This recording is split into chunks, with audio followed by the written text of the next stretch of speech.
Existe uma infinidade de usos do bambu no meio rural.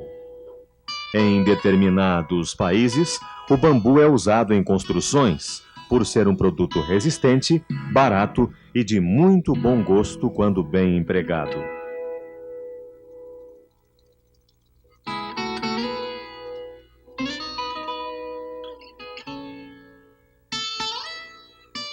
Em Bauru, interior do estado de São Paulo, o professor Marco Antônio Pereira vem pesquisando as várias aplicações do bambu no meio rural.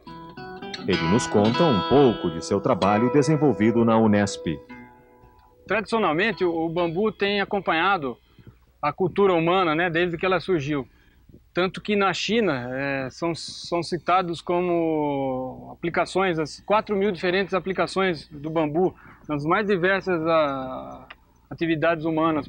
Você pode pensar desde de uma ponte a uma cerca, uma casa, uma roda d'água.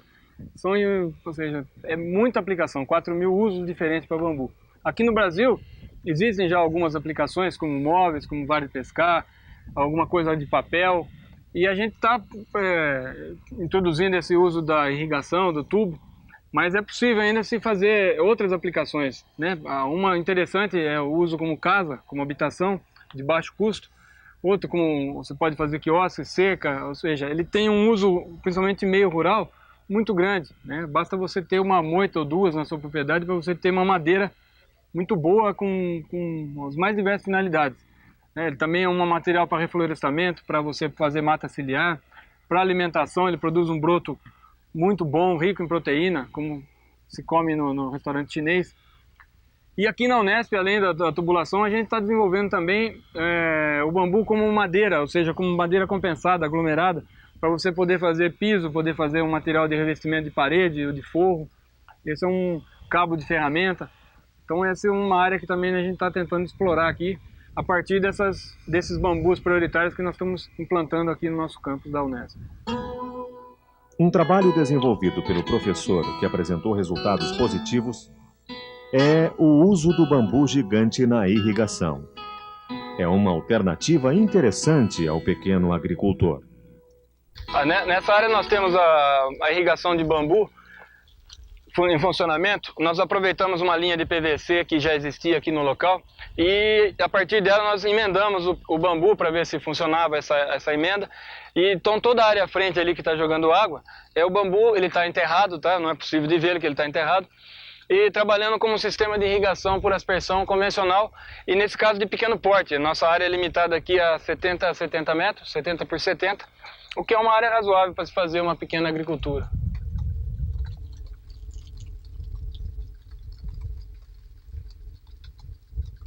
Dentre as 1.250 espécies de bambu existentes, se recomenda a utilização intensiva de pelo menos 19 espécies consideradas mais prioritárias. E é o trabalho que a gente está desenvolvendo aqui, tentando implantar essa coleção de bambu, das 19 espécies consideradas melhores em termos de uso, de renda, de aplicações diferentes, e poder a partir disso reproduzir essas espécies e levar elas a quem interessa.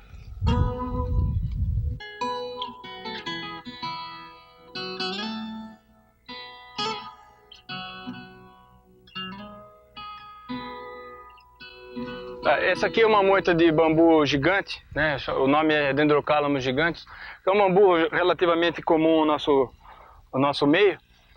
E é uma moita jovem, tem aproximadamente 2 anos e meio de idade. Os comos aqui vão crescer em diâmetro ainda.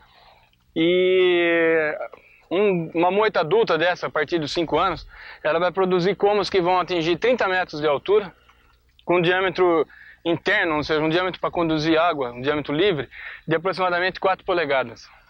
Então, a espessura da parede é boa, é acima de 1 centímetro, então ele tem todas as características para ser utilizado como um tubo para conduzir água.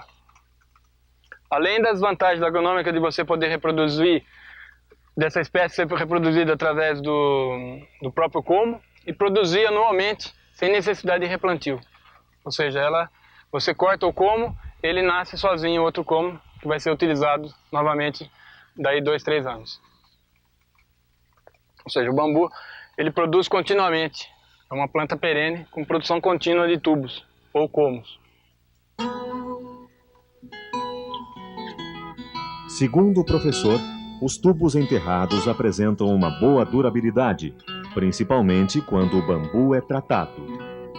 Aqui vocês estão vendo uma linha de bambu enterrada, uma linha lateral de irrigação por aspersão convencional enterrada, que é como o bambu deve ser utilizado, ele deve ser utilizado enterrado para a sua maior durabilidade. Um problema que vocês devem estar perguntando é quanto tempo o bambu dura nessa condição enterrada e com água, né? Ele está sujeito a se deteriorar por ação dos agentes climáticos. Ele pode ser atacado por fungos aqui no caso, ou até por insetos como cupins. Como ele fica muito molhado, a tendência é ele ser atacado por fungos. Então o que nós estamos observando aqui é que o bambu in natura, ou seja, sem tratamento algum, ele tem durado de 1 ano e meio a 2 anos, nessa condição, com água circulando nele todo dia. E tratado, a gente faz algum tratamento aqui de substituição de seiva, ele já atingiu 6 anos aqui. E a literatura diz pra gente que ele pode durar até 10 anos tratado. O Marcos nos mostra alguns detalhes do sistema de irrigação com tubos de bambu gigante.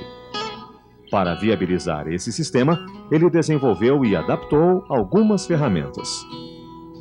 Esse aqui é um tubo de bambu, cortado em aproximadamente, num comprimento aproximado de 5 metros, mostrando aqui as dimensões dessa espécie de bambu.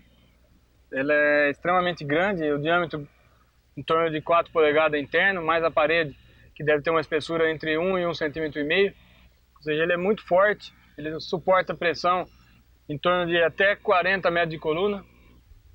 E a gente corta ele com mais ou menos 5 metros, que é um comprimento bom para você utilizar ele como tubo. E qual é o passo seguinte? Depois de cortar na moita, isso aqui é parte de um como, o como chega a ter 30 metros, a gente corta em tubos de 5, atingindo até 15 metros por como. Um como de 30 a gente faz 3 tubos de 5, vamos dizer assim. Só que a gente tem que transformar esse como num tubo, né? Ou seja, nós temos que eliminar os nós internos do bambu. Isso é feito com essa ferramenta que eu vou mostrar aqui, uma ferramenta manual. A gente pode fazer ela mais sofisticada, mas essa aqui é manual por impacto. Ou seja, é um cano, um cano afiado na ponta da frente e atrás, soldado um cabo que é um outro cano menor, tá? Isso aqui tem um tamanho de 3 a 4 metros, que é suficiente para limpar esse tubo. Você limpa por um lado e por outro, e ele trabalha por impacto, ou seja, você trabalha rompendo os tubos, e essa fiação da ferramenta, ela vai limpar o nó e dar um acabamento bom por dentro, tá?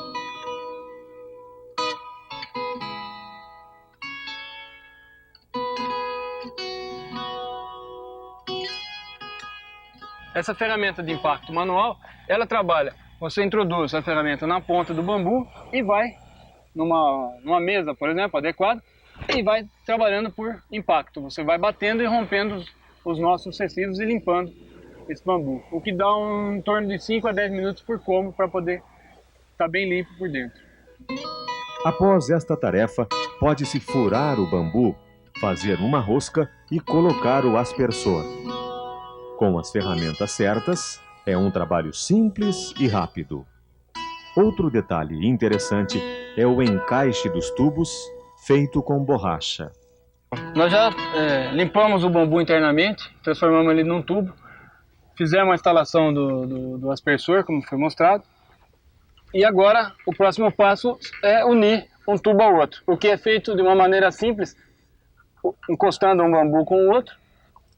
E aqui a gente colocaria um pedaço de câmara de ar de pneu de automóvel, fazendo uma luva que unisse esse bambu a esse. Em seguida, utilizando o mesmo material, ou seja, borracha, câmara de ar, então a gente faria, né? A câmara de ar está aqui, a gente amarraria tiras nessa luva de bambu unindo os bambus, nessa tira de borracha unindo os bambus. Então seria feito com esse material aqui. O que basta, segundo os nossos testes aqui, 4 tiras superpostas uma na outra para suportar a pressão de até 2 atmosferas, ou 20 metros de coluna de água.